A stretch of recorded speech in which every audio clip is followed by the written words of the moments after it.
ज्योत्सना कहाँ गायब हो गई थी तुम? हम्म। एग्जाम टल गया तो खूब आराम से।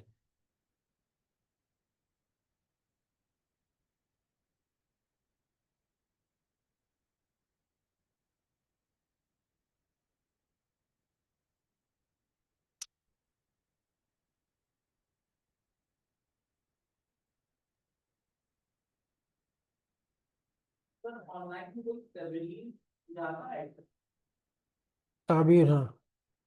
क्या हुआ? इस चीज का क्या की तो आवाज नहीं आ रही। हम्म।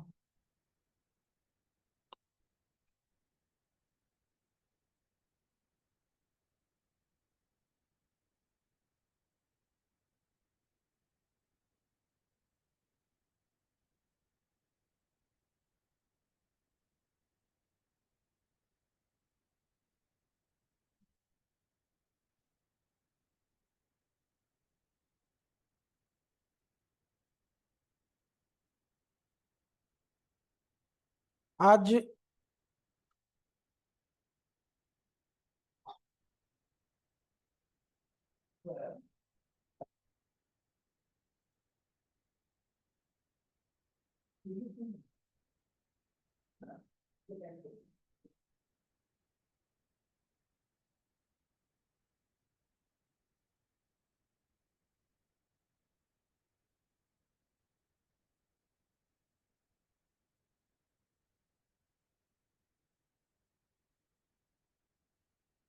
कन्फेशन हम लोगों ने पढ़ा था, और कन्फेशन के बारे में हम लोगों ने जो चीजें देख ली थी, आज उनमें दो तीन चीज लिखना भी है आपको।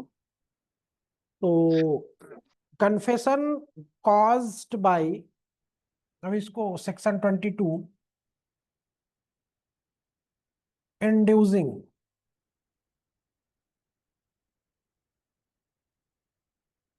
या इंड्यूसमेंट, थ्रेट और प्रॉमिस, यानी तीन शब्द है। इंड्यूसमेंट, थ्रेट और प्रॉमिस, ये तीन शब्द है। When irrelevant in criminal proceeding, उत्प्रेरणा, धमकी या वचन द्वारा कराई गई संस्कृति दांडिक कार्रवाइयों में कब विसंगत होती है? विसंगत, इररिलेवेंट, प्रोसीडिंग कार्रवाई, इंड्यूस, उत्प्रेरणा, थ्रेट धमकी, प्रॉमिस वचन। जैसे मान लो थोड़ी देर के लिए कि आपको कोई बंदा डरा रहा है, धमका रहा है, और डराने धमकाने के बाद आपसे वो कोई चीज ले ले रहा है, कोई चीज ले ले रहा है, तो क्या ये कहा जाएगा कि आपने उसको स्वेच्छा से दिया है? खुद बोलिए। आपने, इसका मतलब स्वेच्छा से उस चीज को नहीं किया। ठीक। तो सेक्शन 22 में यही बात है कि जो कन्फेशन होगा, यानी कि कन्फेशन जो होगा, जो संस्कृति होगी, वो इन तीन कंडीशन में अगर की जाती है तो वो एडमिसिबल नहीं होगी। ठीक है, ये बात कहना चाहता है ये पूरा सेक्शन। अब आइए, कहता है कि अभियुक्त व्यक्ति द्वारा की गई संस्कृति दांडिक कार्रवाइयों में विसंगत होती है। पहली लाइन है आपकी, नहीं, अभियुक्त व्यक्ति द्वारा की गई संस्कृति दांडिक कार्रवाइयों में विसंगत होती, जबकि कन्फेशन ही दांडिक कार्रवाइयों के लिए है ना? कन्फेशन किसके लिए? दांडिक कार्रवाइयों के लिए तो है। लेकिन यहाँ पे कह रहा है विसंगत होती है, तो कब होती है, क्यों होती है? तो यही चीज यहाँ पे समझना है। यानी कि यदि उसके किए जाने के बारे में न्यायालय को प्रतीत होता है कि अभियुक्त व्यक्ति के विरुद्ध आरोप के बारे में वो ऐसी उत्प्रेरणा, धमकी या वचन द्वारा कराई गई है जो प्राधिकारवान व्यक्ति की ओर से दिया गया है। यहाँ पे प्राधिकारवान व्यक्ति एक टर्म्स आपका आता है, इसको भी हमें समझना हो। और जो न्यायालय की राय में इसके लिए पर्याप्त है कि वो अभियुक्त व्यक्ति को ये अनुमान करने के लिए उसे व्यक्तिगत उसे युक्तियुक्त प्रतीत होने वाले आधार देती है कि उसके करने से वो अपने विरुद्ध कार्रवाइयों के बारे में ऐहिक रूप का कोई फायदा उठाएगा या ऐहिक रूप की किसी बुराई का परिवर्जन कर लेगा। ये हिंदी में बात कहता है, A confession made by an accused person is irrelevant in criminal proceeding। सीधी सी बात है कि क्रिमिनल प्रोसीडिंग में कहां पर आपका कन्फेशन जो है वो इररिलेवेंट होगा, वो परिस्थितियां आपको ढूंढनी है। ठीक है,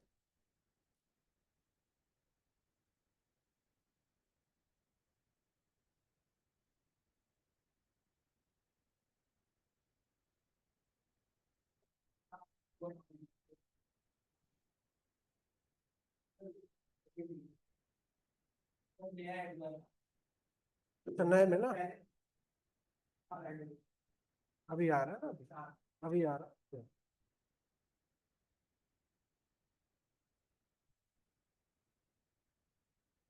ठीक, अब देखिए,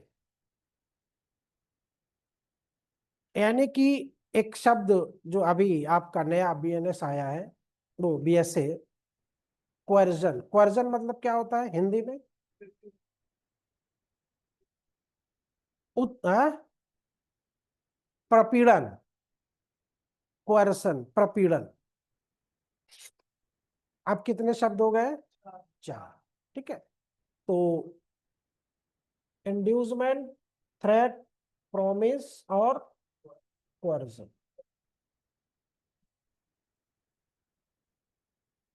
क्वर्सन, ठीक।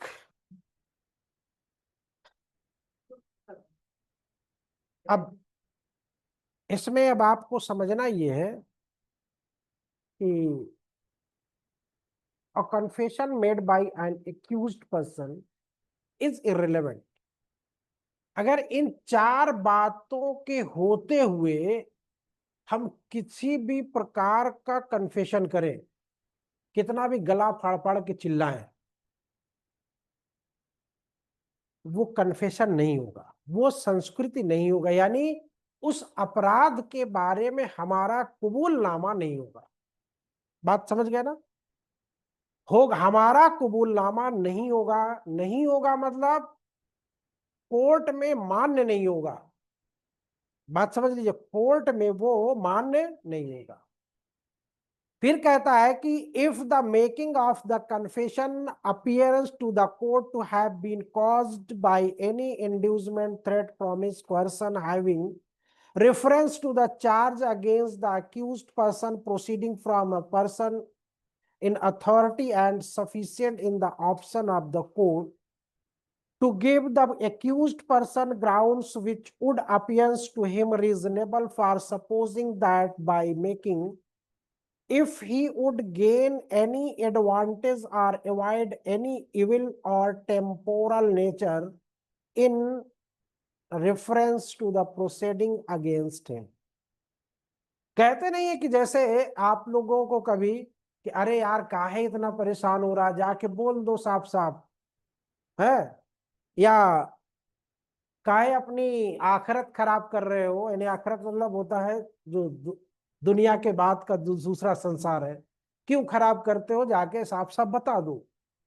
ठीक है, या तो पहले चीज तो ये कि क्यों अपनी दुनिया बर्बाद कर रहे हो झूठ बोल के, जो सही सही है वो जाके बता दो।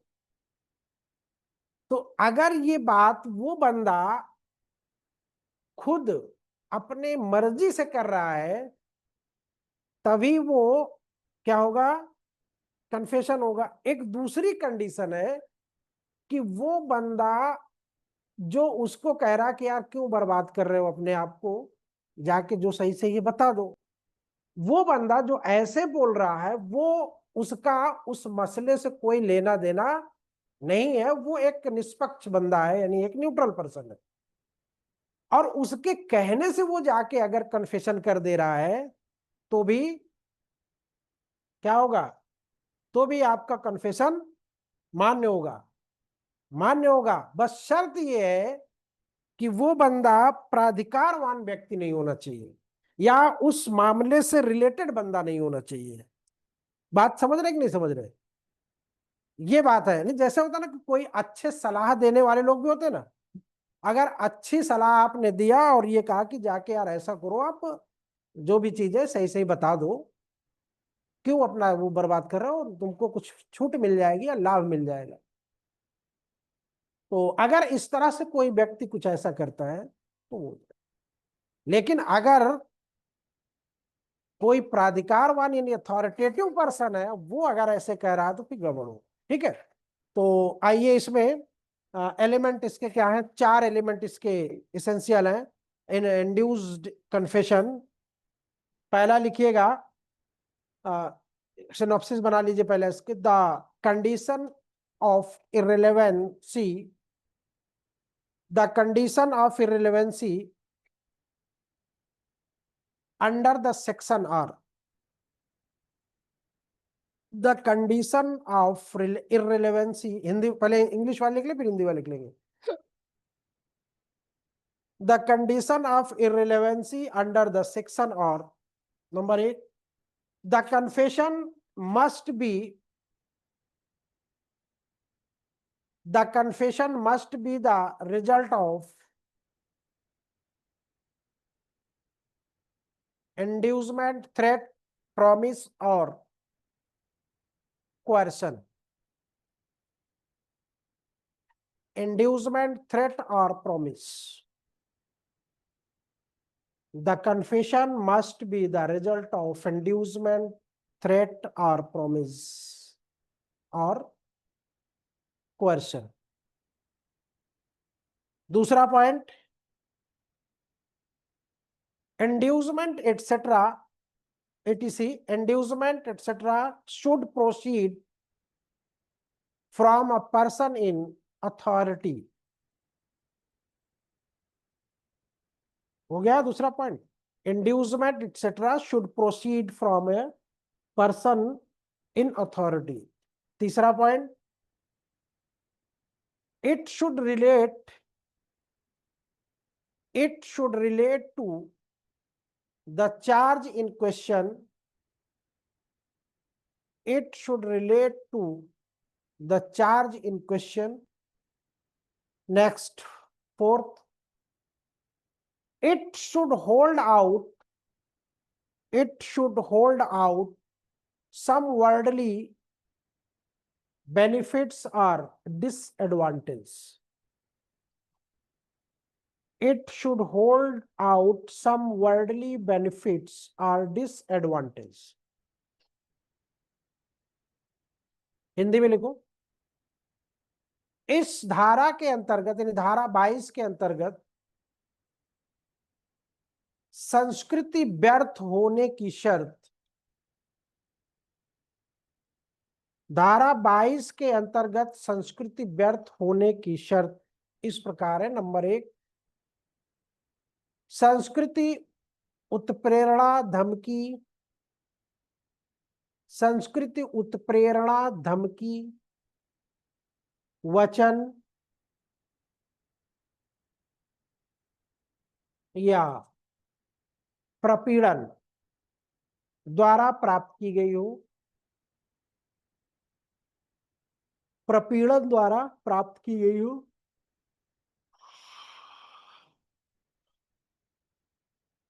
दूसरा पॉइंट, ऐसी धमकी आदि,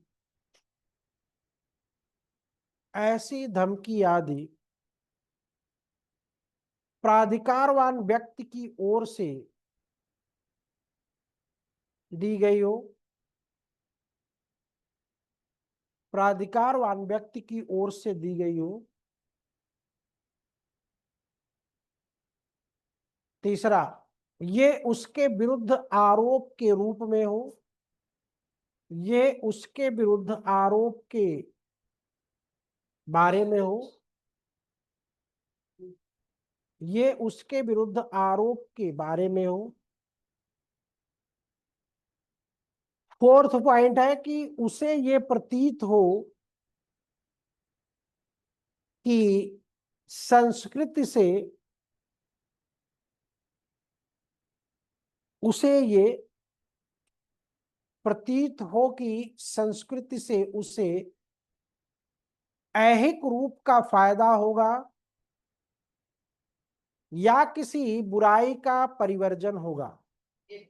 ऐहिक रूप का फायदा होगा दुनियादारी का, या किसी बुराई का परिवर्जन हो।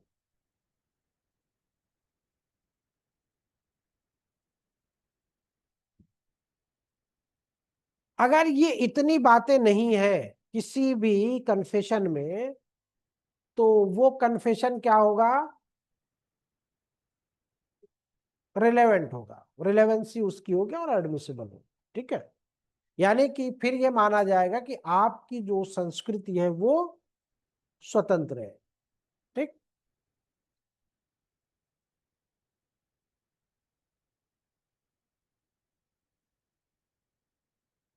चलिए इसको एक्सप्लेन कर ले कि पहले कन्फेशन और एडमिशन,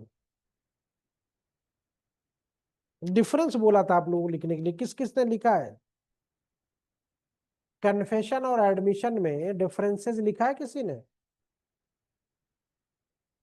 देखो लेमैन की भाषा में तो सभी लोग बता लेंगे कि ये होता है, ये होता है, ये सेक्शन में अंतर, ये सेक्शन में अंतर, ये परिभाषा है, वो परिभाषा है। लेकिन उसको एक पढ़े लिखे की तरह पेश पेश करना, वो मैं इसीलिए बोला था कि आप लोग लिख लीजिएगा तो टाइम बचेगा ना, इधर लिखाने में थोड़ा टाइम हो जाएगा। फिर उसके बाद जुडिशियल कन्फेशन और एक्स्ट्रा जुडिशियल कन्फेशन, यानी admission, confession, extra judicial confession और जुडिशियल। और फिर उसके बाद कुछ एग्जाम्पल हैं जो कन्फेशन से रिलेटेड है और एडमिशन से रिलेटेड।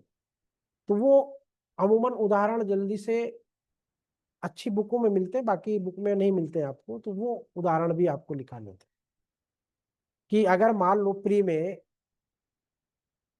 इससे सवाल ना दे के वो उदाहरण से दे दिया तो गलत नहीं होना चाहिए ना, कम से कम जानकारी में तो रहना चाहिए। तो चलिए ऐसा करिए, पहले मैं 5-5 लाइन का लिखाऊंगा, ज्यादा नहीं लिखाऊंगा। ठीक है, पहले आप लोग कन्फेशन लिख लीजिएगा और एडमिशन में डिफरेंस लिख लीजिएगा। कन्फेशन और एडमिशन में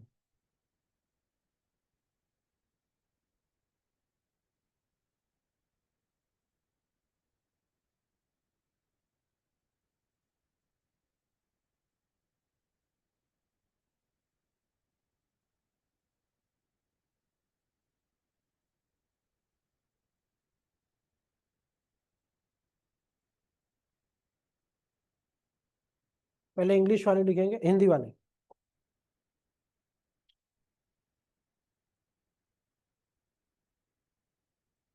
तो साथ ही साथ लिखते चलो, कोई दिक्कत नहीं।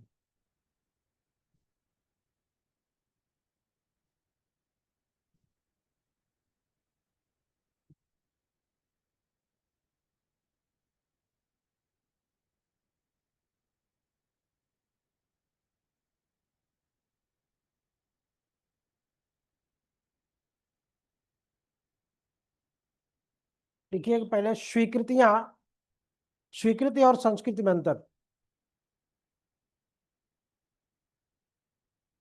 स्वीकृतियां साधारणतः सिविल मामलों में,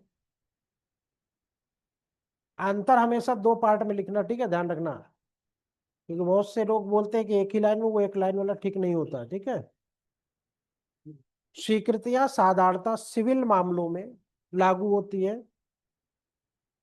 कौन कौन सी धारा संबंधित है इससे? एडमिशन से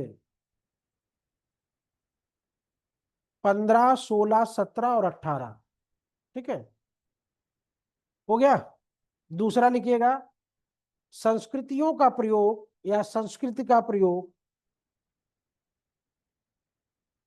संस्कृत का प्रयोग आपराधिक कार्रवाइयों में किया जाता है।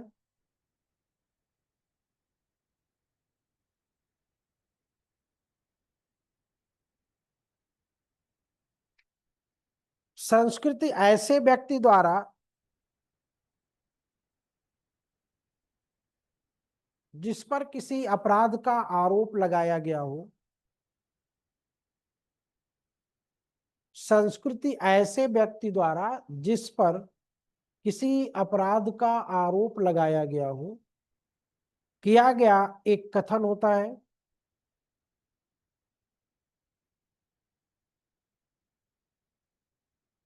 जो या तो अपराध को वस्तुतः स्वीकार करता है, जो या तो अपराध को वस्तुतः स्वीकार करता है, या किसी भी है ऐसा कथन होता है जो कि या तो अपराध को वस्तुतः स्वीकार करता है, या किसी भी तरह से तात्विक रूप से उन सभी तथ्यों को स्वीकार करता है जो अपराध गठित करते हैं। पहला पॉइंट इंग्लिश में लिखो। अ an admission usually relates to an admission usually relates to civil transaction and comprises all statements amounting to admission defined under section 15 and made by mention under section। कौन कौन व्यक्ति मेंशन है इसमें? and made by person mentioned under। कितने लोग थे उधर लिखे थे ना? अंडर सेक्शन 16, 17 एंड 18 हो गया। Confession. A confession is a statement made by a confession is a statement made by an accused person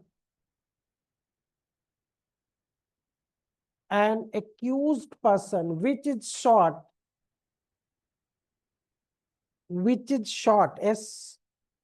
SOUGHT short to be proved against him in criminal proceeding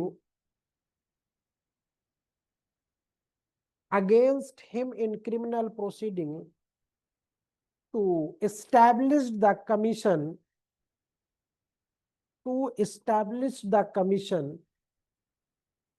of an offense by him।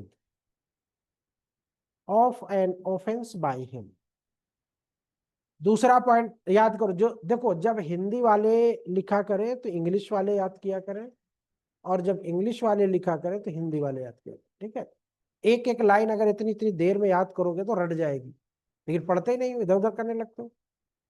दूसरा point लिखिएगा हिंदी वाले। स्वीकृतिवाद के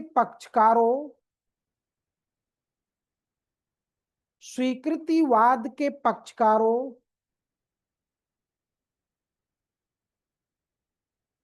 उनके हित प्रतिनिधियों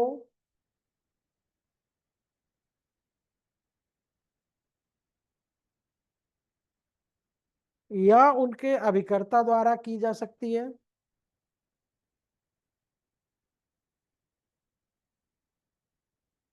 संस्कृति स्वयं अभियुक्त व्यक्ति द्वारा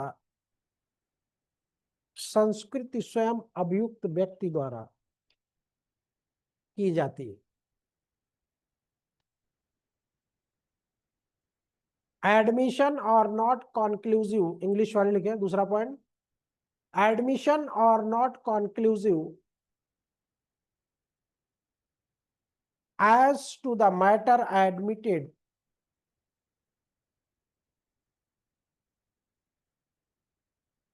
it may operate as an estoppel.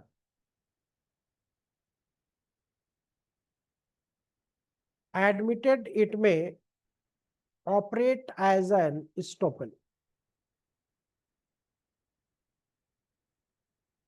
जरा अखिल वो अभी ऑनलाइन ज्वाइन करके स्क्रीन ले लेना, जरा चेक करना हाँ कौन कौन है।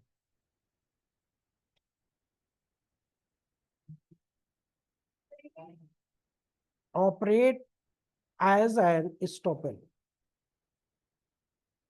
बैठ के 1 घंटे नकल लिखा करो, स्पीड बहुत कम है तुम लोगों की, हमेशा पेपर छूटेगा यदि स्पीड में लिखोगे तो। दूसरा उसी में, confession is deliberately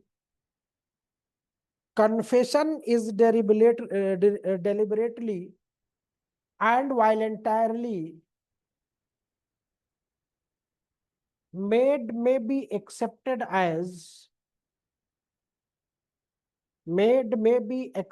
as conclusive of the matter confessed, conclusively या conclusive of the matter confessed। Hindi वाले आ जाए। स्वीकृत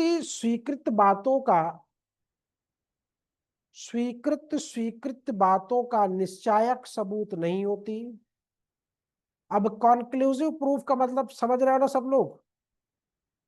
जो ना समझ रहा हो मैसेज कर देगा, ठीक है, क्योंकि अब हमें थोड़ा से पर्टिकुलर शब्द कुछ लोगों को दिक्कतें हो रही हैं, वो लिख भी नहीं पाते हैं और समझ भी नहीं पाते हैं। तो जिसको देखो यहाँ शर्माने की बात नहीं है, सब लोग बराबर हो, तो जिसको जो चीज ना आ रही हो वो फ्रैंकली मैसेज कर दिया करें, तो अगले दिन हम उसको शामिल करके उसको डिफाइन कर दिया करेंगे, ठीक है, जो शब्द ना समझ में आ रहा हो। ठीक, और छोटे मोटे शब्द नहीं, बदमाशी वाले अब लगे जोड़ने कि हर चीज नहीं समझ में आ रही, होता है ना, छूट देने का मतलब नुकसानदेह हो जाता है। स्वीकृत बातों का निश्चायक सबूत नहीं होती, किंतु विबंध के रूप में प्रवर्तित हो सकती है। अब किसी संस्कृति को अगर उसे जानबूझकर या स्वेच्छा किया गया है तो उसे निश्चायक सबूत के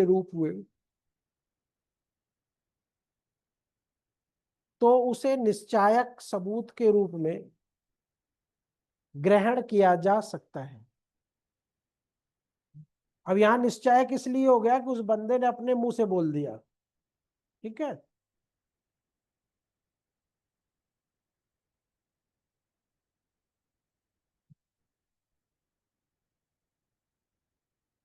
आइए आप लोग, कन्फेशन एडमिशन में बी यूज, इंग्लिश वाले, एडमिशन में be used in behalf of the person, admission may be used on behalf of the person making it under the exception provided in section 19 of BSA, provided in section 19 of BSA. Confession always go against the person making it.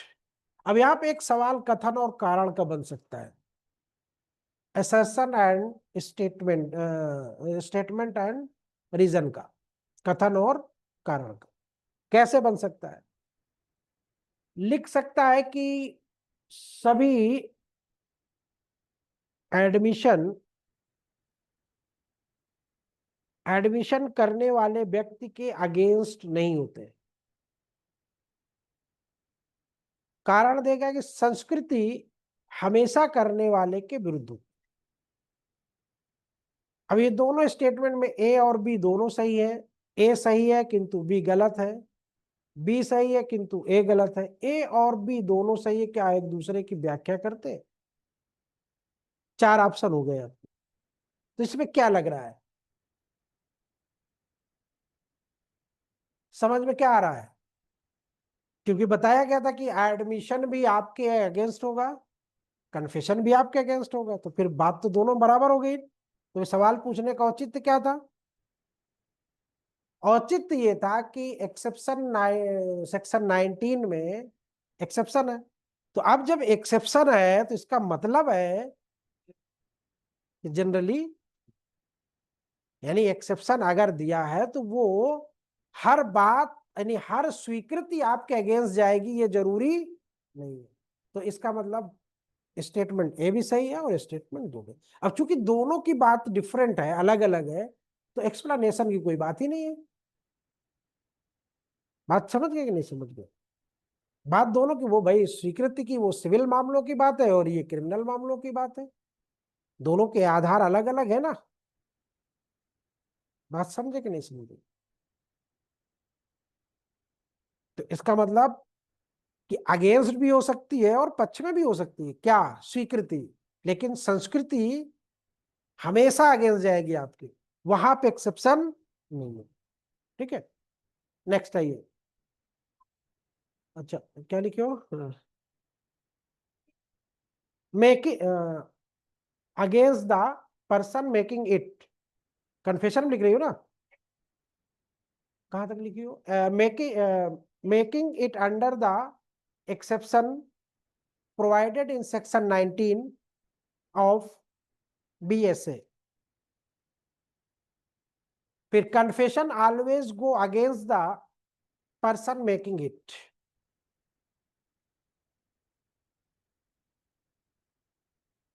तो ये चीजें जो बारीकियां होती हैं इनको ध्यान में रखना है, क्योंकि एग्जामिनर भी आजकल जो है ना, वो सीधी बात को ज्यादातर वो भी एक्सेप्शन से लेता है, या जो अलग से हाँ अलग से चीजें चिन्हित होती हैं उनको लेता है। तो अब जैसे इसी में अगर मान लो स्टेटमेंट, और तो आपको तो ही पता है कि नहीं हमेशा अगेंस्ट ही में होता है, एक्सेप्शन तो नहीं पता आपको, या पढ़ा होगा मिस कर गया, दिमाग में नहीं होगा। अब चूंकि वो बात लीड कर रही है जो आपने पढ़ा है कि एडमिशन हमारे अगेंस्ट होती है, एक्सेप्शन आप भूल गए और उन्होंने एक्सेप्शन की लाइन जोड़ दी, है ना? तो ये चीज थोड़ा सा ध्यान रखें। नेक्स्ट आप हिंदी वाले आइए।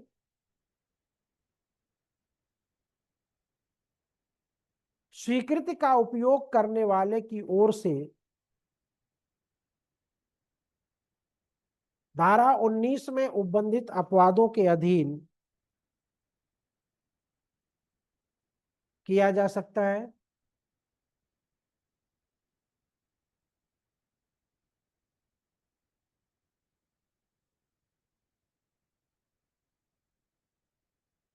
संस्कृति सदैव ही उस व्यक्ति के विरुद्ध जाती है, संस्कृति सदैव ही, इसलिए वर्ड लगा दिया सदैव ही, हमेशा उस व्यक्ति के विरुद्ध जाती है जो उसे करता है। ठीक, जो उसे करता है। नेक्स्ट पॉइंट लिखिएगा। Confession made by one or two or more accused, confession made by one or two or more accused jointly tried for the same offense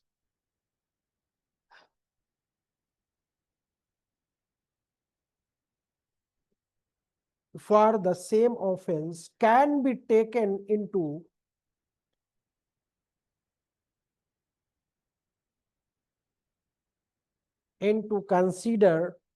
consideration against the co-accused, against the co-accused. Admission by one of the several defendants, admission by one of the several defendant in suit is no evidence, in suit is no evidence against other defendant,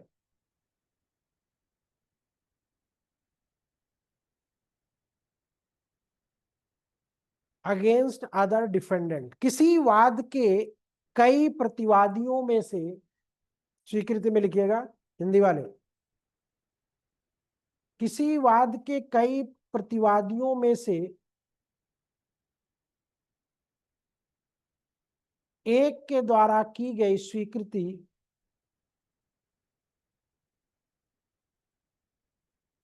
दूसरे प्रतिवादी के विरुद्ध,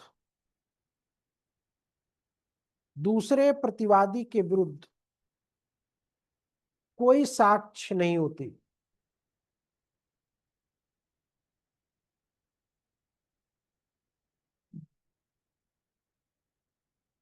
संस्कृत में एक ही अपराध को करने के लिए, एक ही अपराध को करने के लिए दो या अधिक अभियुक्तों के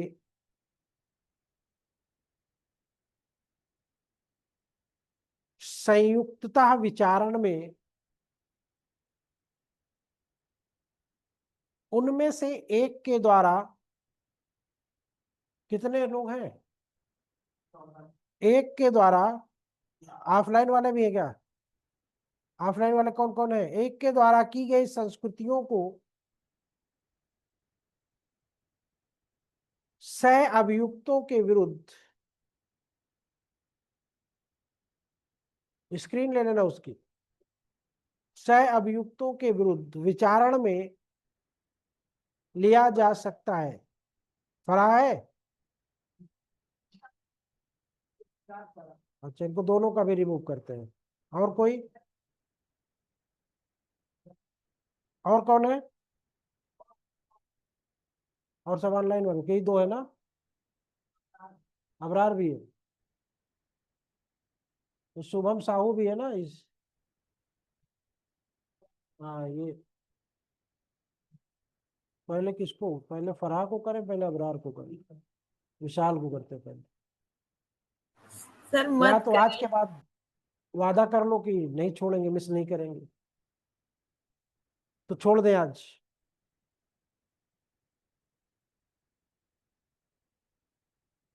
है किसको, अभी एक अवसर तुमको दिया गया था ना। हेलो, नहीं, क्या हुआ, क्लास नहीं ज्वाइन किया क्या, क्यों नहीं है, आईडी तो भेजे थे, सुबह ही भेजे थे।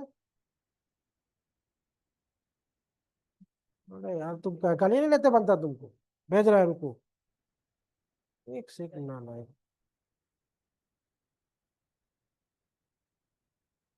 क्लास की टाइम डिस्टर्ब कर देते मुझे, कल इनको लेना चाहिए, आईडी इनको देना पड़ेगा।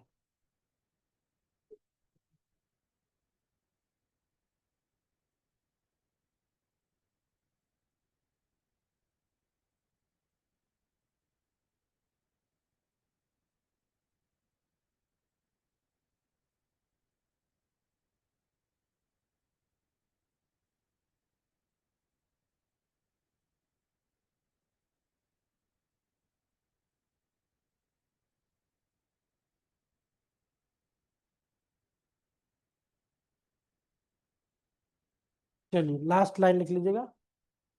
चलिए आज छोड़ देते हैं, लेकिन दोबारा नहीं छोड़ेंगे, ठीक है, कल से नहीं छोड़ेंगे किसी को जो ऑफलाइन में। मिस्टर अबरार और मिस्टर विशाल, और विशाल, पर आप स्कूटी पंचर हो गई, बता दिए तो क्या करना। लास्ट पॉइंट लिखिए इंग्लिश में, confession is statement written or oral, confession is statement written or oral, which is direct admission of guilt.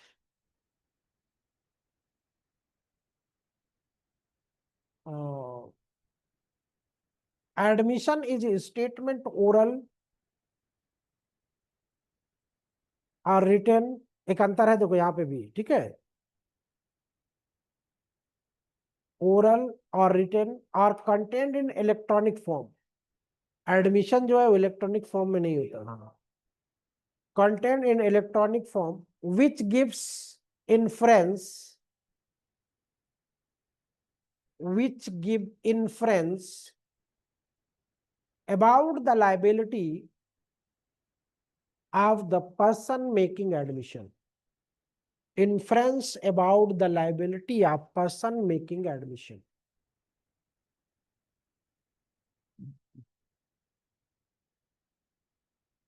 हो गया। स्वीक अब याद करिए, पांचों याद करिए, खाली एक एक कीवर्ड्स आप याद करिएगा।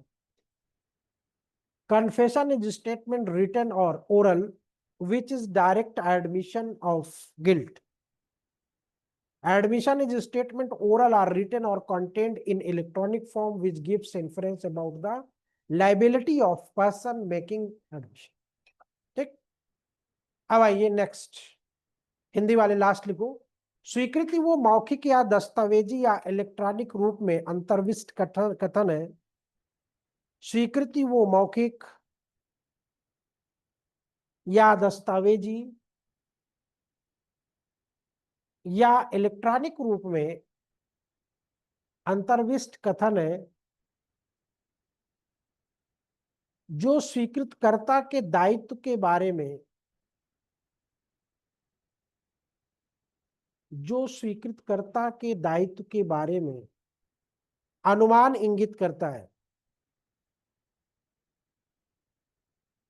संस्कृति मौखिक या दस्तावेजी कथन है, अनुमान इंगित करता है। अभी याद नहीं हुई डिफरेंस है तुमको? संस्कृति मौखिक या दस्तावेजी कथन है जो सीधे दोष की स्वीकृति है। अब एक बच्चों वाला सवाल अंतर होता है कि ये जाति है तो वो उपजाति है ना, ये स्पेसीज है तो वो जीन्स है ना। बच्चों वाला लिखना हो तो लिख देना, ठीक है। तो अब चूंकि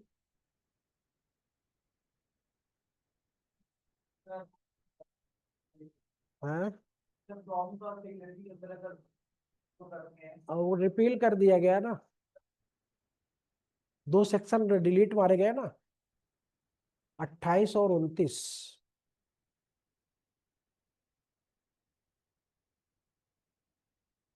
पुराने 28, हाँ 28 और 29 रिपीट मार दिए। चलिए अब अपने आइए पुराने टॉपिक पे जहां पे हम लोग, अच्छा इसमें एक चीज और कर लो। अब मैं आपको एक प्रॉब्लम दे रहा हूं, तो प्रॉब्लम बताइए कुछ। प्रॉब्लम इसी से रिलेटेड है, जो एडमिशन और कन्फेशन से रिलेटेड जो आपके वो है इलस्ट्रेशन है,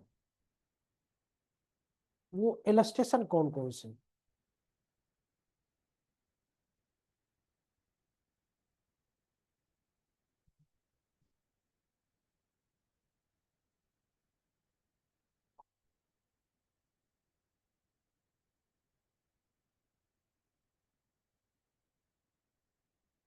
एग्जाम्पल ऑफ एडमिशन या कन्फेशन में, अब सुनिएगा, मैं बोलता हूँ पहले इंग्लिश वालों को बोलता हूँ फिर हिंदी वालों को, ठीक है।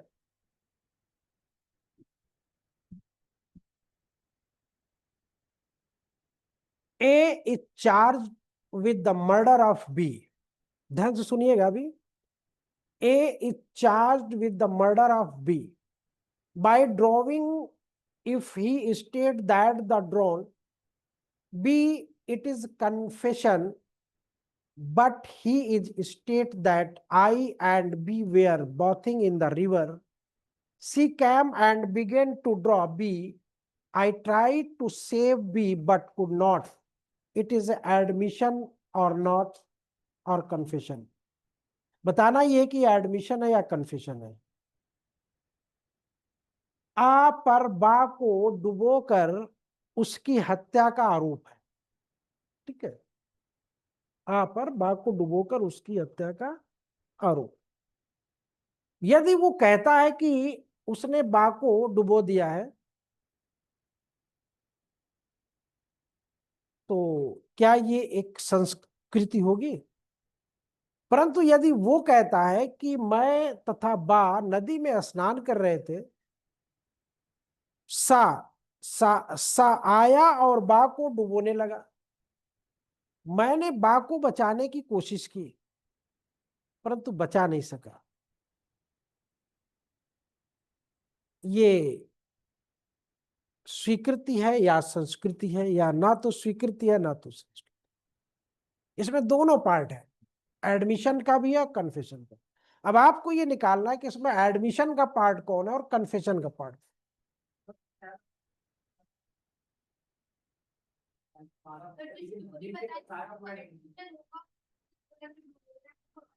हाँ, पहला संस्कृति होगी, क्योंकि उन्हें क्या किया, अपनी मर्जी से आके बोला कि मैंने उसको डुबो दिया, डुबो कर उसकी मैंने हत्या कर दी, वो कन्फेशन हो जाएगा। लेकिन ये जो हिस्ट्री हुई कि वो डुबो रहा था, मैं उसको बचाने की कोशिश किया, इसमें एडमिशन होगा। ठीक, दूसरा इलस्ट्रेशन देखिएगा। का पर गा की हत्या का आरोप है। किस पर? का पर। गा की हत्या का आरोप था। ये वही वाला इलस्ट्रेशन है जो कुएं में बॉडी पाई गई थी, जिसकी लाश एक कुएं से बरामद की गई थी। का ने कहा कि पीपल के पेड़ के पास कुएं में झांकते समय सा ने लाश को देखा। कुएं में झांकते समय सा ने लाश को देखा। यदि उसने ये कहा होता कि उसने गुलाब की हत्या की थी एवं मृत शरीर को कुएं में फेंक दिया था, तो ये क्या होगा, वो क्या होगा और ये क्या होगा?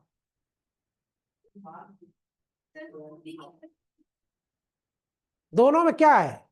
यानी एक में कह रहा है कि हाँ, मतलब एक लाश कुएं में बरामद की गई। का ने कहा कि पेपर के पेड़ के पास कुएं में झांकते समय सा ने लाश को देखा। सा ने लाश को देखा। किसने कहा? का ने कहा। का कौन है? का एक्यूज्ड है। अब अगर वो ये कहा होता कि गुलाब कि का ने कि मैंने गुलाब की हत्या कर दी और उसको की लाश को मैंने कुएं में फेंक दी, ये क्या होगा और वो क्या होगा? अब बात समझ में आ गई ना कि पहले वाला जो है वो क्योंकि थर्ड पार्टी से आ रहा है ना, डायरेक्ट उसका नहीं है। F was charged with the murder of G, whose corpse was recovered from a well. F stated that on peeping into the well, peeping मतलब पीपिंग ऑफ द डे जिसको बोला जाता है, पीपिंग मतलब जानते हो, ताक झांक करना, है ना, जिसमें और एक peeping of the day, peeping मतलब होता है लड़कियों की चहचहाट, जहां पे लड़कियां ज्यादा होती है उसको बोला जाता है। और जो जहां रहेंगे वहां च लगा रहेगा, वो बंद नहीं हो सकते, है ना। दुनिया का यही एक कटु सत्य है कि जहां दो महिलाएं बैठी हो वो शांत नहीं रह सकती। ठीक, तो well near the people, a day before the recovery of the dead body, he saw the dead body of gulab floating in it. गुलाब उसमें तैर रहा था। किसने देखा? ये जी ने देखा। This was admission but not confession. ये एडमिशन है, ये कन्फेशन। ठीक है। दूसरा वाला क्या था कि had he stated the killed Gulab and threw the dead body in the well it would have amounted to confession. सीधी सी बात। यानी अब एडमिशन और कन्फेशन में अंतर समझ में आया कुछ कि नहीं आया?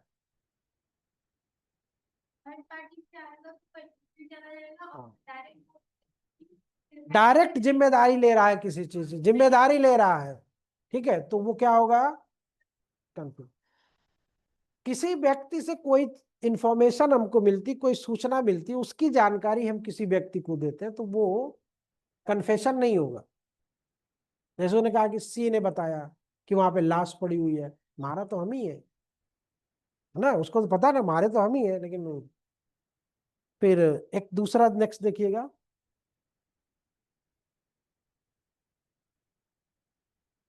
ना पर चलती गाड़ी में जा की हत्या का आरोप था। ना पर एन, कोई भी नाम ले लो, चलती गाड़ी में जा की हत्या का आरोप था। उसने कहा कि वो मृतक के साथ यात्रा कर रहा था। ये बात भी सही है। एक ला ने, ला नाम के एक व्यक्ति ने गाड़ी में प्रवेश किया, वो जा को शौचालय में ले गया और उसे पीटने लगा। मैंने उसे बचाने की कोशिश की, परंतु मुझे भी चोट लगी और मैं उसे बचा नहीं पाया। ये उसी स्टेटमेंट की तरह है जो नदी में डूब रहा था। तो ये क्या होगा? एडमिशन है। फिर यदि उसने ये कहा होता कि उसने जाकी हत्या की थी या कि उसने चाकू से जाकी गर्दन काटी थी, ये कन्फेशन हो जाता आपका। बात समझे कि कन्फेशन एडमिशन में अब कोई दिक्कत तो नहीं, अब तो साफ सीन साफ हो गई होगी ना। कन्फेशन और एडमिशन,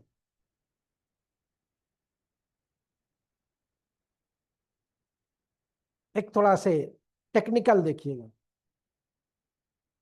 आर पर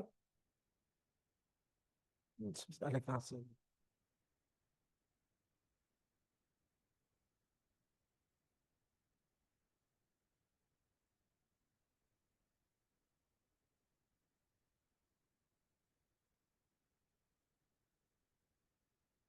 अपनी प्यारी पत्नी तथा 3 पुत्रियों की हत्या का आरोप था। इस पर आर, उसने कागज के एक टुकड़े पर लिखा कि मेरी प्यारी पत्नी और लड़कियां अब संसार में नहीं है। एक बात थी उसने कही। दूसरी बात उसने ये कहा कि आज मैं अपनी तंग आर्थिक स्थिति से मुक्ति पा गया हूं। रोज रोज की जो झंझटें घर में होती थी उनसे मैं छुटकारा पा गया। बहुत लड़ती थी, आज मैंने उसको शांत कर दिया। अब बताओ, अब दोनों स्टेटमेंट में क्या है? एडमिशन किस में होगा, कन्फेशन किस में होगा? एडमिशन फर्स्ट वाले में और दूसरे वाले में। ठीक। ये एडमिशन और कन्फेशन से रिलेटेड इलस्ट्रेशन है। अगर बाय द वे प्रॉब्लम में आते हैं, बाय द वे, तो इनको थोड़ा डिफरेंट है, कहीं मिलते नहीं। एडमिशन कन्फेशन कहीं मिलते हैं? इलस्ट्रेशन कहीं पढ़ा आपने?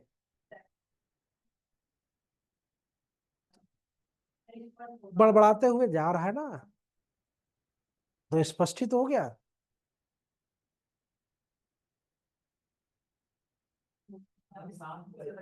हमेशा के लिए मैंने उसको शांत कर दिया, क्या शो कर रहा है?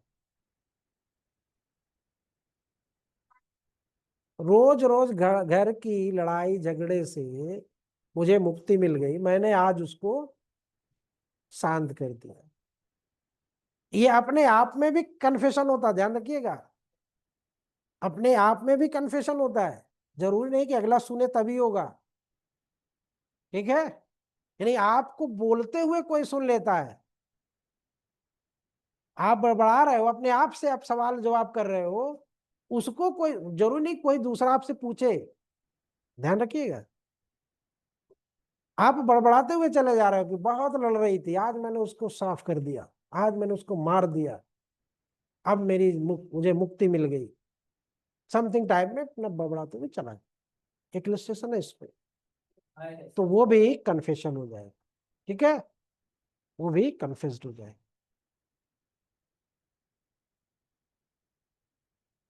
उस मामले, डेफिनेशन नहीं पढ़ी, अच्छा तुम नहीं थे उस दिन, स्टीफन की डेफिनेशन नहीं पढ़ी, उस मामले में कुछ आधार देते हो या अनुमान इंगित करते हो,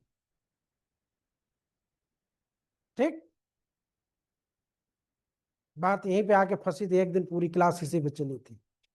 फिर पाकला नारायण स्वामी बनाम एम्परर, पलविंदर कौर बनाम पंजाब राज, और शशि निशिकांत झा स्टेट, और हनुमंत प्रसाद बनाम हनुमंत बनाम स्टेट ऑफ एमपी, साहू बनाम स्टेट ऑफ साहू यूपी, और पी नगेशिया बनाम बिहार, ए नगेशिया, पी नहीं ए नगेशिया। और एक और था, हनुमंत का था, एक और था ना, एक केशव राम, तो ये लास्ट वाला था, इसके पहले एक और था ना, नहीं, बाल मुकुंद का था ना, हनुमंत बाल मुकुंद है ना। तो इस समय तीन जो है वो प्रीवी काउंसिल। अब देखो, अब सवाल यहाँ पे एक और बना सकता है, वो सवाल क्या बना सकता है, निम्नलिखित वादों में से किन वादों को प्रीवी काउंसिल द्वारा निर्धारित किया गया। अब तीन केस उसने दे दिया, पाकला नारायण स्वामी दे दिया, बाल मुकुंद दे दिया, और मैग्रेगर दे दिया, और आपका एक और कौन सा था तीसरा वाला, हाँ इस स्टोरी प्रीवी काउंसिल का नहीं होगा, हाँ प्रीवी काउंसिल का है, अच्छा आर आर हाँ, हाँ प्रीवी काउंसिल का, हाँ नहीं तो वो, हाँ वो इंग्लैंड ने दिया ना उसको, वो इंग्लैंड का है ना, हाँ यहाँ तो भारत के जितने भी होंगे प्रीवी काउंसिल उसी को होंगे। तो अब इसमें सवाल अगर बना दिया कि निम्नलिखित वादों में से कौन, तो इसमें तीन वाद हमको बताइए, हमने इतने वाद लिए, तीन वाद बताइए जो प्रीवी काउंसिल द्वारा डिसाइडेड हो। इनको छोड़ देना, इंग्लिश लॉ छोड़ देना, इंडियन लॉ में बताइएगा। पाकला नारायण स्वामी पहला हो गया, बाल मुकुंद हो गया, एक नहीं मिल रहा, एक और कौन सा हो सकता है, साहू, अच्छा वो भी सुप्रीम कोर्ट का है, एक और ढूंढो।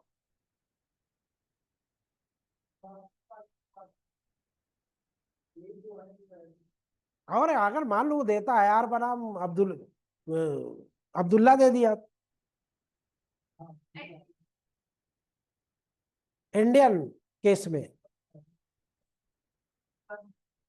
हाँ हाँ, वो भी है, लेकिन वो प्रीवी काउंसिल के तो बहुत सभी है पुराने वाले, मतलब मेरे कहने का मतलब कि जो लीडिंग केस में है, जैसे एक पाकला नारायण के बाद एक केस और बहुत आप लोग पढ़ते हो, पलविंदर, ये तो पलविंदर कौर तो इसी में हो गया, नहीं और एक, एक और है, कौन सा है,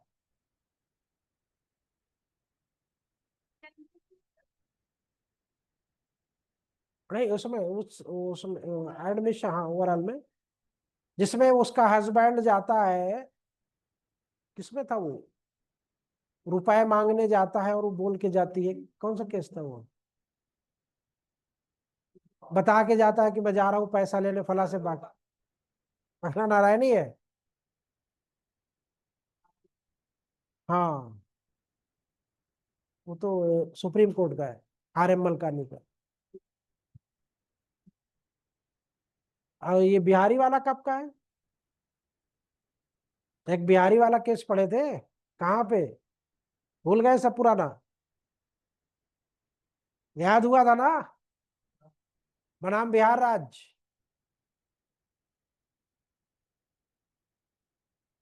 तो कहने का मतलब सवाल के नेचर को किसी भी तरह से वो घुमा सकता है। ठीक है, तो आपको क्या करना है, आर बनाम बहुत से कोई भी डाल सकता है उसमें।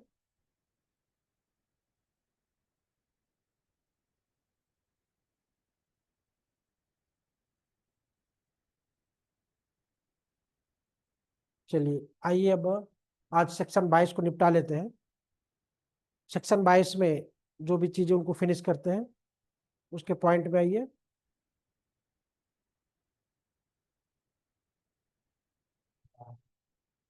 हाँ,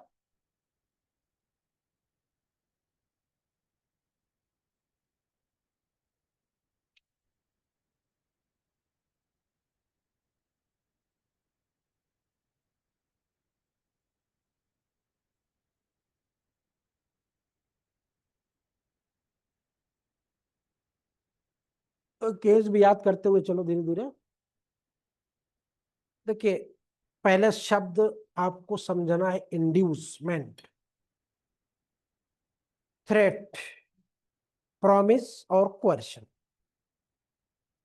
तो यहाँ पे दो, प्रॉमिस और कोerशन, ये दो शब्द तो आप इंडियन कॉन्ट्रैक्ट एक्ट अगर पढ़े हो तो भी आराम से आ जाएगा। वाइड डिवाइडेबल एग्रीमेंट पढ़ा होगा, है ना? तो मैंने एक लाइन में बताया था कि ये चार शब्द अगर आपसे कोई बात निकलवाने के लिए, सीधी भाषा में आपसे कोई बात निकलवाने के लिए इन चार शब्दों के में से किसी एक के माध्यम से आपको बोलने पर या वो बात बताने पर, जरूरी नहीं कि उसी को, जरूरी नहीं है कि उसी को, एक्सटॉर्शन, किसी अन्य को भी मजबूर किया जाता है, तो वो कन्फेशन नहीं है। बस इतनी सी बात है। अब इतनी सी बात को हम बहुत लंबा खींच सकते हैं।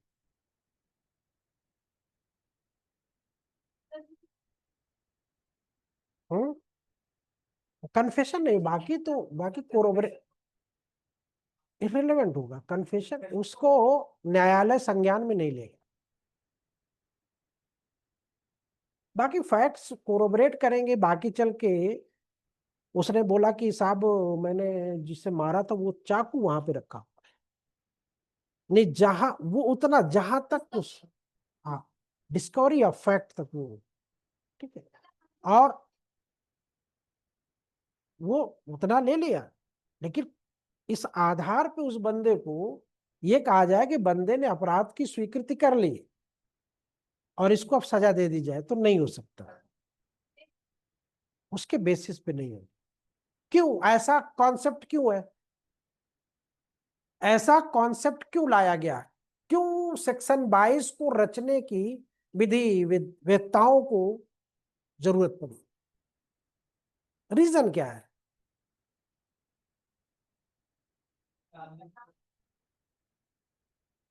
अगर इस चीज को प्रमोट कर दिया जाता तो बहुत सी चीजें अनर्थ होने लगती। जैसे एक जैसे धमकी है, अगला व्यक्ति धमका दे रहा है कि जाके चुपचाप कन्फेशन कर लेना कि मैंने मारा है। जैसे कभी कभी कुछ केसेस में आपने देखा होगा कि मालिक का लड़का हत्या करता है और उसके फॉलोअर को या उसके घर में जो सर्वेंट होता है उसको फंसा दिया, और उसको ये कहा जाता है कि बेटा देख तू जिंदा कितनी सैलरी पाता है, तो बोला साहब 8,000 पाता हूँ। 12 अट्ठे 96, यानी कि 1 लाख रुपया तो प्रति साल पाता है। तो अब कितना जिएगा, ज्यादा से ज्यादा 20 साल जिएगा। 20 साल की तरह 20 लाख रुपया हुआ। मैं तो उसको 50 लाख रुपया दूंगा, जाके बोल दे कि ये हत्या नहीं। बस हो गया काम।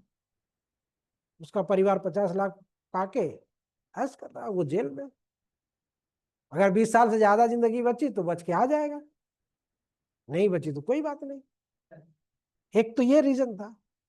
दूसरा ये था कि पुलिस वाले वैसे भी वो क्या से क्या कर देते हैं, देखा ही होगा आप लोगों ने, देख ही रहे हो आप लोग। तो पुलिस वाले भी थर्ड डिग्री लगा लगा के सब उगलवा लेते। इसीलिए इसमें इलेक्ट्रॉनिक को, कन्फेशन में इलेक्ट्रॉनिक माध्यम को दूर रखा गया है। इलेक्ट्रॉनिक मीन्स को नहीं यूज किया गया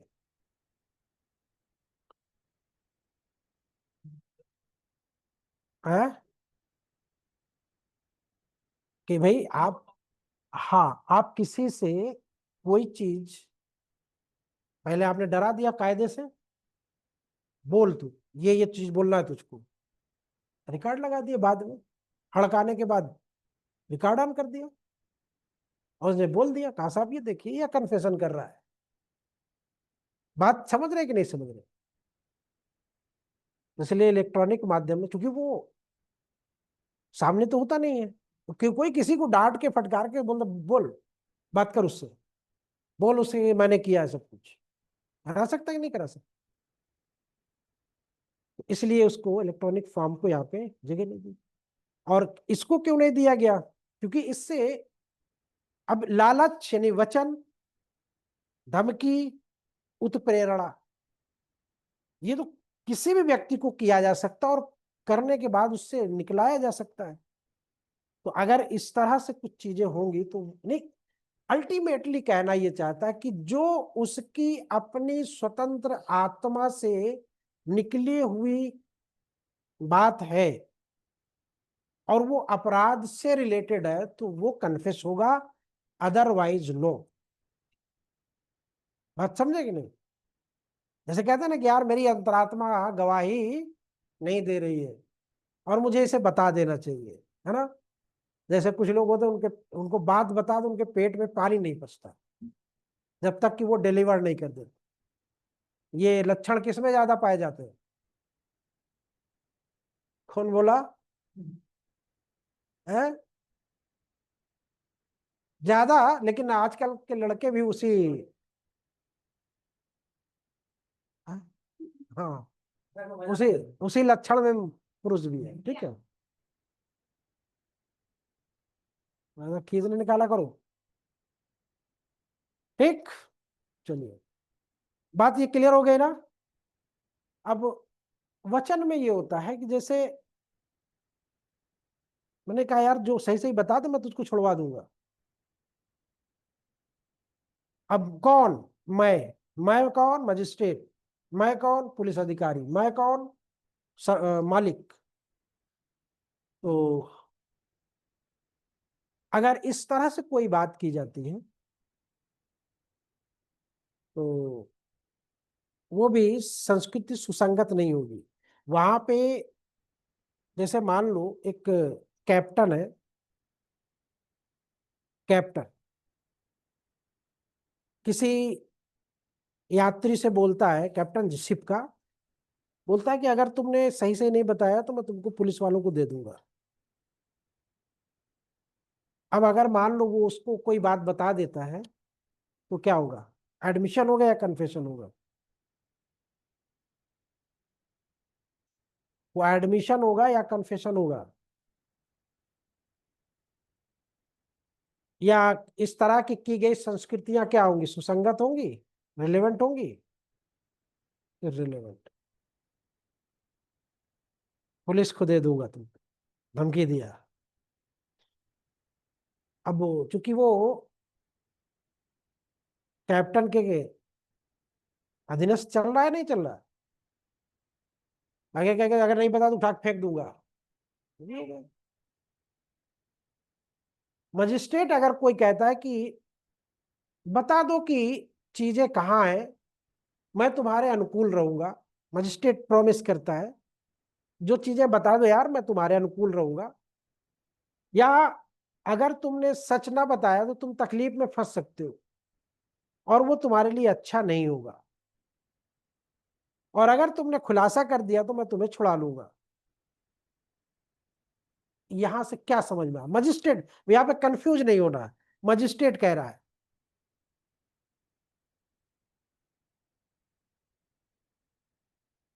नहीं होगा, ठीक है, क्योंकि मजिस्ट्रेट ने ये सब बोल दिया। अगर यहीं पे मजिस्ट्रेट कुछ नहीं बोलता, चुपचाप बैठा रहता, बंदा भागता दौड़ता आता और बोलता साहब मुझे बचा लीजिए, मैंने कल हत्या की थी और पुलिस वाले मुझे बहुत परेशान कर, कन्फेस हो जाए, ठीक। तो बात क्लियर हो गई कि नहीं हुई? बात समझ में आई कि नहीं है ये बताओ। अब पर्सन इन अथॉरिटी कौन होता है? पर्सन इन अथॉरिटी,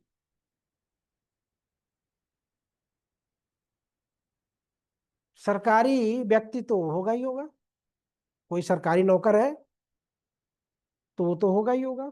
मजिस्ट्रेट,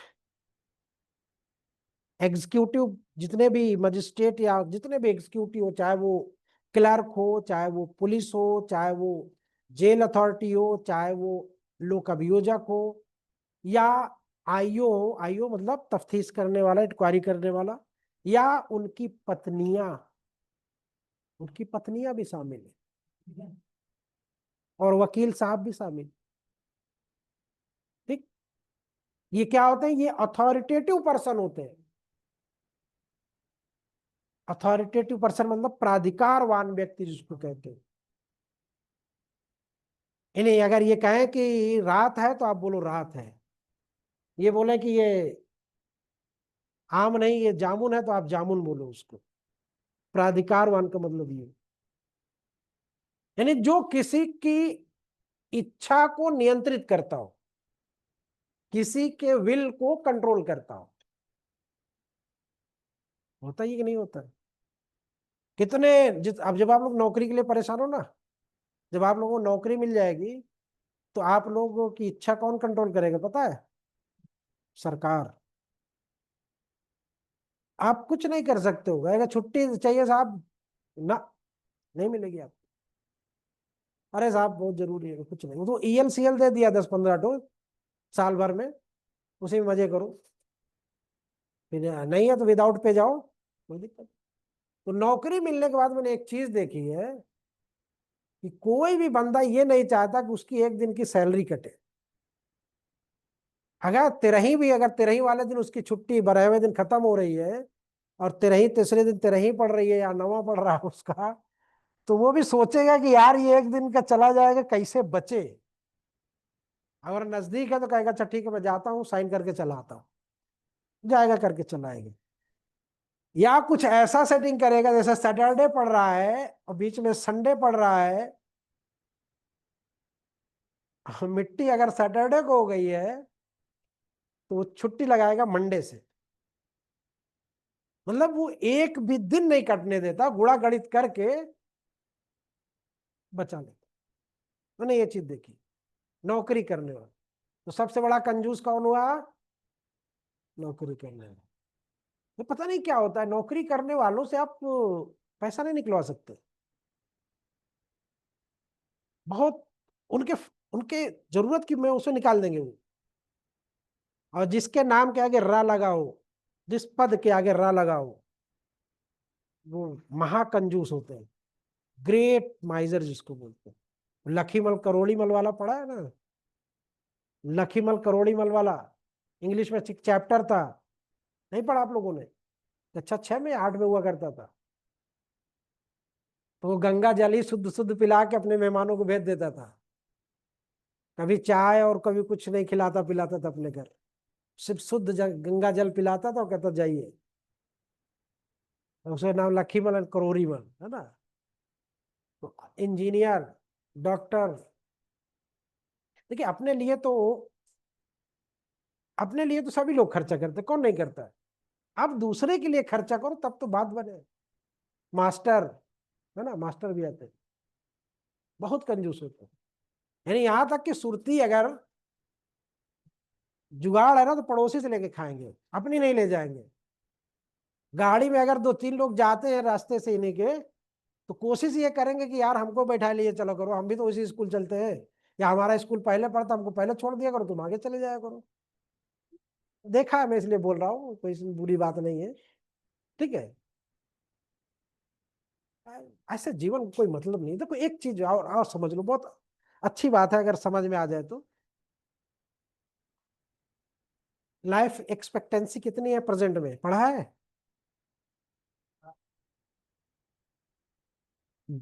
आंकड़े में बताइए हमको, लाइफ एक्सपेक्टेंसी कितनी दी हुई है पुरुष की और महिला की, जो 2011 के आंकड़ों में दी, या नया कोई डाटा आया हो? पक्का गलत है? फिर से देख लो, एग्जैक्ट जो डाटा दिया है वो तो 68 साल के लमसम, 68 साल है, 62 साल है महिलाओं की। अब ये बताओ, अब यहाँ पे फिर तुम गलत बोल रहे हो, अगर हम प्रूफ करें तो गलत हो जाओगे आप। आप कह रहे हो कि महिलाओं की 62 है, पुरुषों की 65 है। हाँ, 67 और 66, 66 महिलाओं की और 67 समथिंग और होगा, पॉइंट में होगा वो, 67 पॉइंट समथिंग होगा, याद था मुझको बहुत पहले। हाँ, महिलाओं की ना। अब यहाँ पे एक चीज समझिएगा, महिलाओं की लाइफ एक्सपेक्टेंसी कम होती है और पुरुषों की ज्यादा होती है। ऐसा क्यों? सारे व्रत जितने भी रखे जाते हैं वो पुरुष की आयु वृद्धि में रखे जाते हैं, है ना।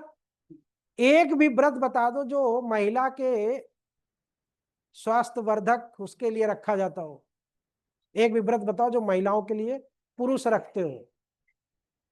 महिलाओं के लिए पुरुष कोई व्रत रखता है? कोई व्रत नहीं। अब रखने लगे मॉडर्न जमाने में, करवा चौथ का वो हाँ, साथ ही साथ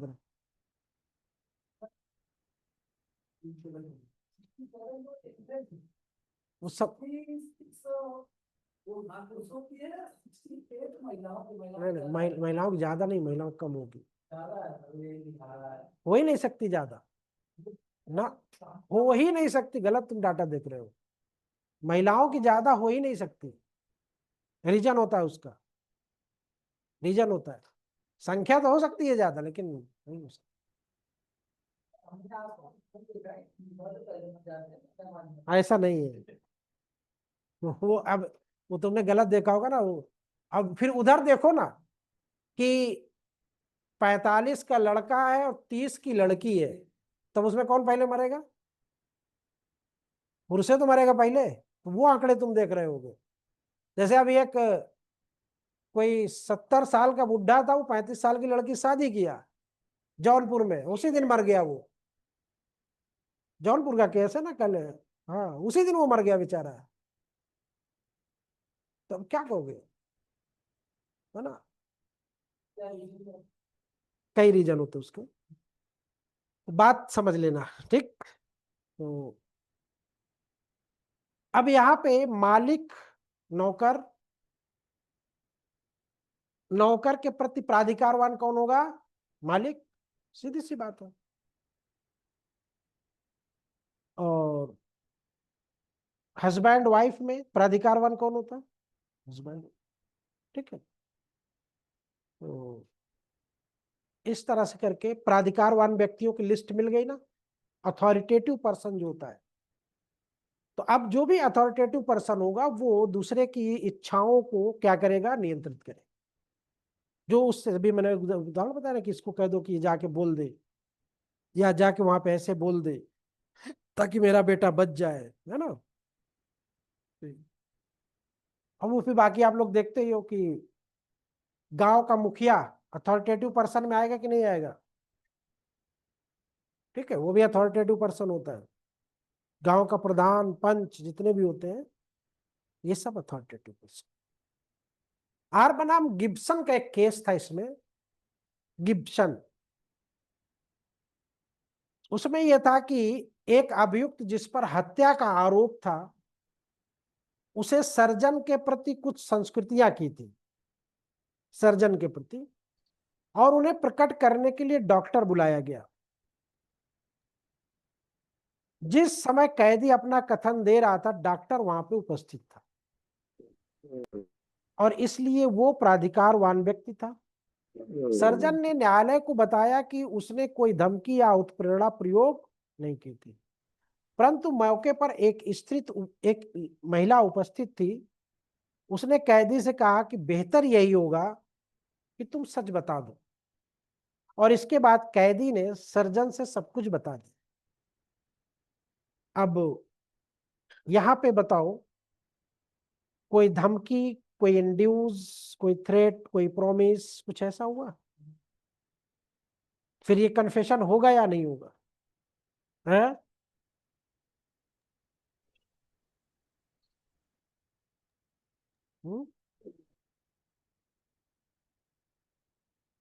बात देखो, अपनी इच्छा का मतलब ये होता। सर्जन ने कुछ नहीं बोला। हाँ, लेडीज बोल रही है कि यार कहे परेशान हो, बता दो जो हो। तो अब वो लेडी उस एक दूसरी लेडी थी, तो उससे पता नहीं था क्या मामला है। जैसे होता ना, कुछ लोग अजनबी आ जाते, क्या मामला था, तो बताएंगे, अरे बता दो ना क्या दिक्कत है। तो अभी मैंने शुरू में क्या बोला था कि उससे रिलेटेड नहीं होना चाहिए। तो वो महिला ना तो प्राधिकारवान और ना तो उस मामले से संबद्ध है ना, जुड़ी हुई है, रिलेटेड है। तो उसके उसके कहने से अगर वो कर रहा है, तो क्या वो कन्फेशन दूषित हो जाएगा? नहीं, वो कन्फेशन दूषित नहीं होगा। ठीक है, वो स्वैच्छिक मानी जाएगी। ठीक, क्योंकि ना तो उसने कोई प्रॉमिस किया, ना तो वो अथॉरिटेटिव पर्सन है, ना तो वो उसकी कहीं से कुछ लगती है। ठीक है, बात समझे? क्लियर है कि नहीं? बात समझ में आई कि नहीं आई?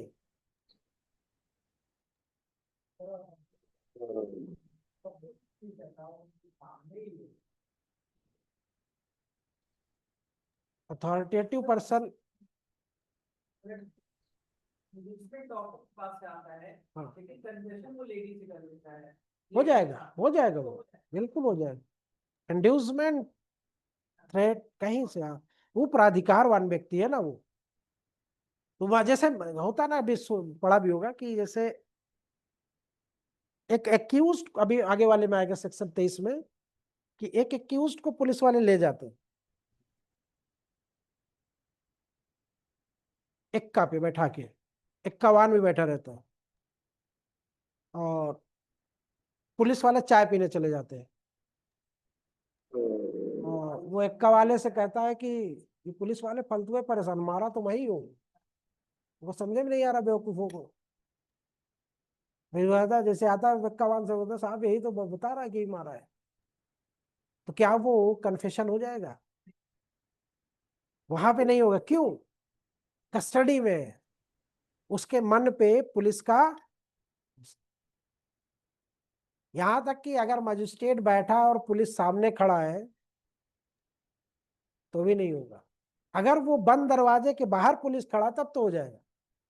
ठीक, फिर उसमें एक अवसर दिया जाता है, उसके मन से वो चीजें, डर, भय, वचन जो भी है, वो रिप्लेस होना चाहिए। उसके बाद अगर वो करता है, तो फिर वो मान लो। अब जैसे मान लो किसी के ऊपर चोरी का इल्जाम लगा या हत्या का इल्जाम लगा। हत्या में प्रयोग की गई बंदूक या रिवॉल्वर या जो भी चीज है, वो बरामद हो गई। अब ये पता चला कि बंदूक फला साहब की है या रिवॉल्वर फला साहब की है, फैक्ट मिल गए। और जिस व्यक्ति की, वो व्यक्ति जाके कहता है कि अब चीज तो मिल ही गई है, अब मुझे इसके बारे में संस्कृति कर लेनी चाहिए। बात समझ रहे हो कि अब तो मैं फंस ही जाऊंगा, तो अभी कर लो, बेहतर है। तो ऐसे सिचुएशन में, यानी सामान मिलने के बाद अगर आप कन्फेशन कर रहे हो तो वो क्या होगा?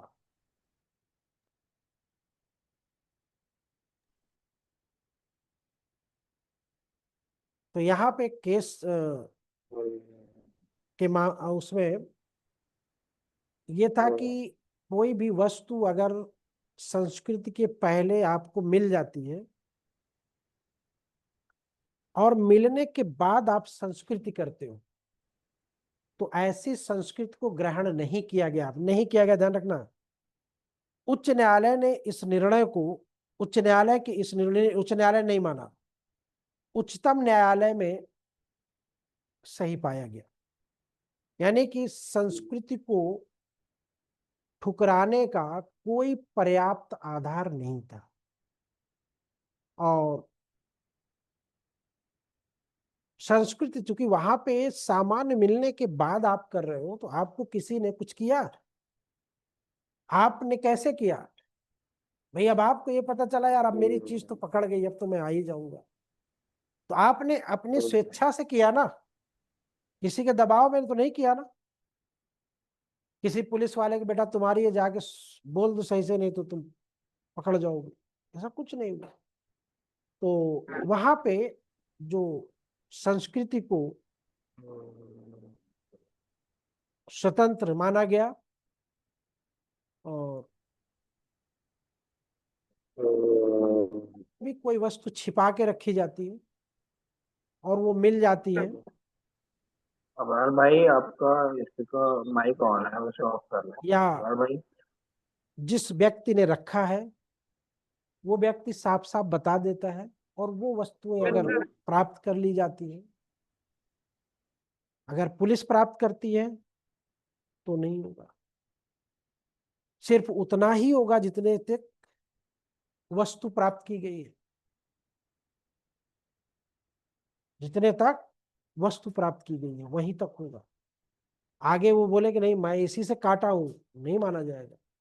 वही बात वो जाए, सील होके जाए, मजिस्ट्रेट के सामने बोले कि साहब ये जो सील होके गड़ासा आया या रिवॉल्वर आया, जो भी आया, इसी से मैंने उसको मारा था, दैट्स ऑल, खत्म। ठीक।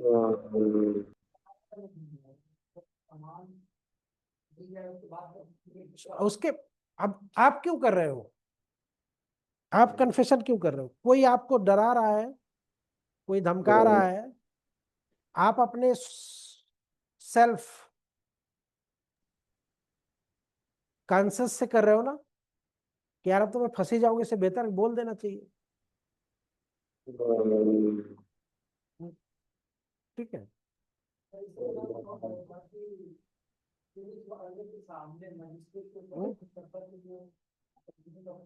घबराओ भाई, म्यूट कर लीजिए, बार बार वॉइस आ रही है आपको।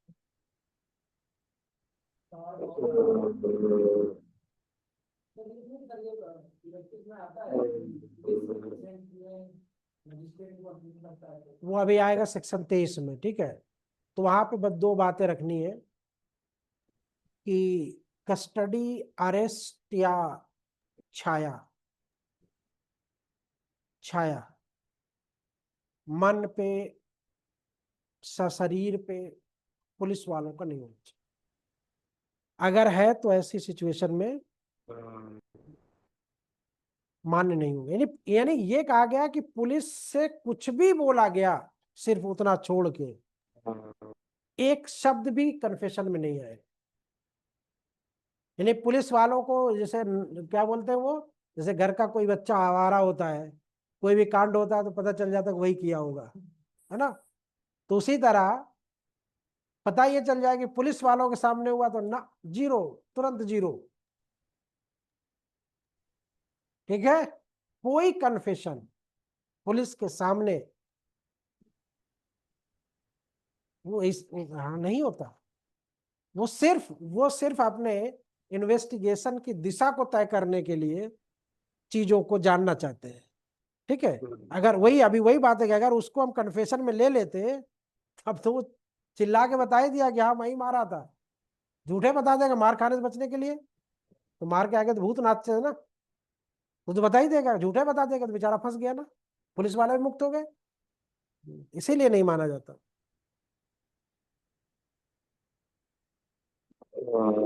नहीं, खराब नहीं हो जाएगी वो, मारते क्यों पुलिस वाले? फैक्ट्स निकलवाने के लिए, कहाँ कहाँ रखे हो, किस क्यों मारे हो तुम, हाँ वो चीजों को कोरिलेट कर सकते। नेक्स्ट आइए, संस्कृत करने वाले व्यक्ति को सावधानी की चेतावनी, यानी उसको अवेयर करना। ये आदमी जानबूझ के मारा जा रहा है। बात समझे कि नहीं समझे?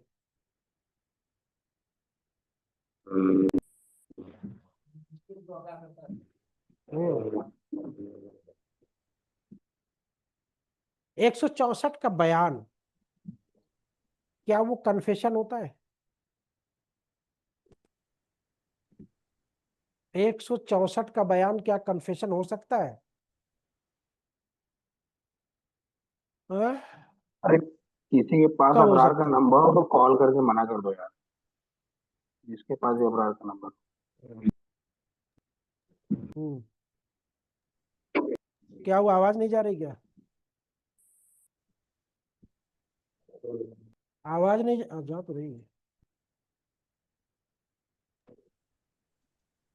सर अबरार सर सो रहे हैं, उनको डिस्टरबेंस हो रहा है उनकी वजह से। बताइए, संस्कृति करने वाले व्यक्ति को सावधानी की चेतावनी।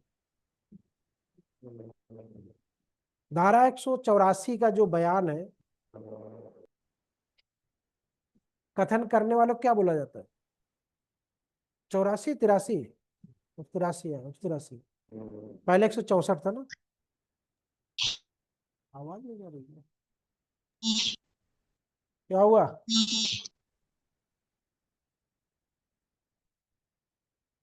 किस किससे? तो उसको बोल, अबरार अपना माइक ऑफ करो तुम, माइक ऑन क्यों कर ले, तो सब लोग ऑफ रखा करो।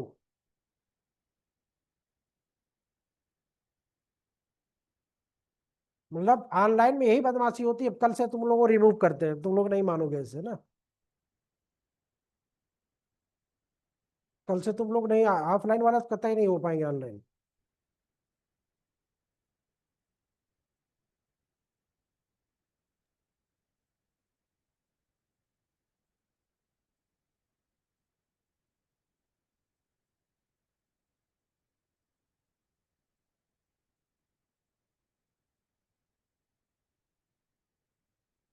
चलिए इसको कल हम लोग, 9 बज गया क्या?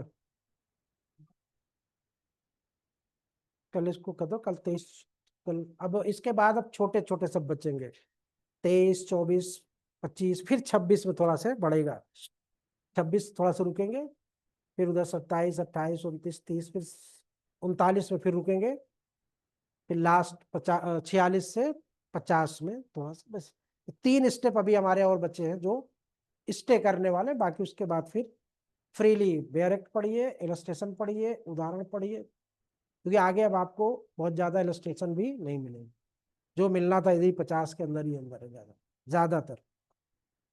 और ये कॉन्सेप्ट का बेस भी है ना, तो इसलिए इसका, हाँ इस संडे को प्रॉब्लम बेस सवाल होंगे पूरा सेक्शन 1 से 30 तक से, हाँ बीएसए का, बीएसए प्रॉब्लमैटिक 1 से 30 सेक्शन हो जाएगा ना, 29 30 हो जाएगा ना। अरे आज 23 22 हो गया, 23 24 कल हो जाएगा, 30 तक करा, 1 से 30 तक नेक्स्ट संडे में प्रॉब्लम वाले टेस्ट होंगे, ठीक है।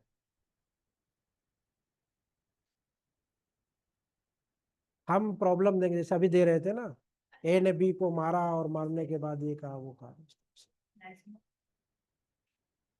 मेंस होगा, हाँ हाँ मेंस होगा, और क्या?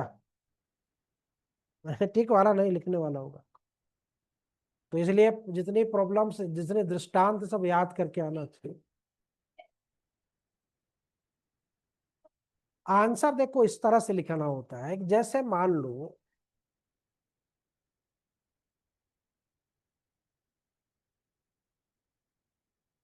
ए ने बी की हत्या कर दी, ए ने बी की हत्या कर दी। अब बी की हत्या उसने इसलिए की कि वो बी ये जानता था कि ए ने सी के साथ कुछ अननेचुरल एक्ट किया। अब बी बार बार ए को धमकी दे रहा था कि तुमने ऐसा किया, अगर तुम ज्यादा बोलोगे तो मैं इसको लोकविदित कर दूंगा। ये हमने प्रॉब्लम दिया। अब इसीलिए उसने बी को मार दिया। अब आपको प्रॉब्लम लिखनी है। अब प्रॉब्लम लिखनी है तो सबसे पहले तो आपको ये पकड़ना होगा कि ये किस सेक्शन का है। तो भारतीय साक्ष्य अधिनियम की धारा 6 के अंतर्गत, अब 6 में क्या है?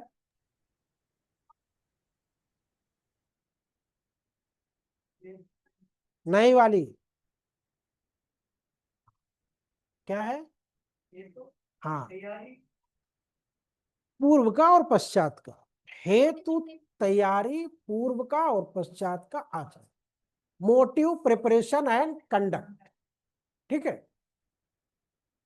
अब उसके एलिमेंट सेक्शन में वो लिख दिया, फिर नीचे लिख दिया कि यहां पे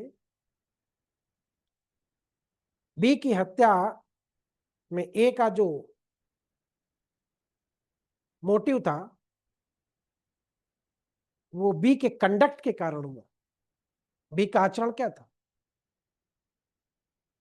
ठीक है। तो इस तरह से करके लिख, उसमें लंबा नहीं लिखना होता, बस शॉर्ट में लिखना होता है।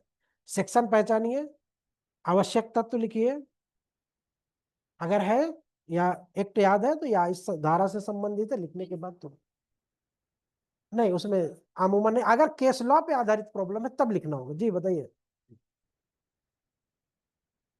अनस, बताइए। अच्छा अच्छा अच्छा अच्छा, अभी आपने पेमेंट नहीं भेजा ना? हाँ,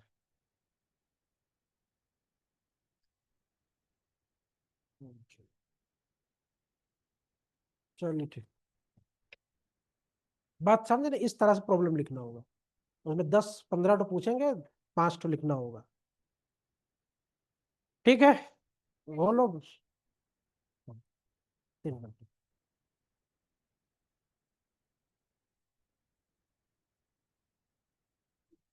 दोबारा ज्वाइन करिएगा आप लोग। वो कहाँ गया कटारा?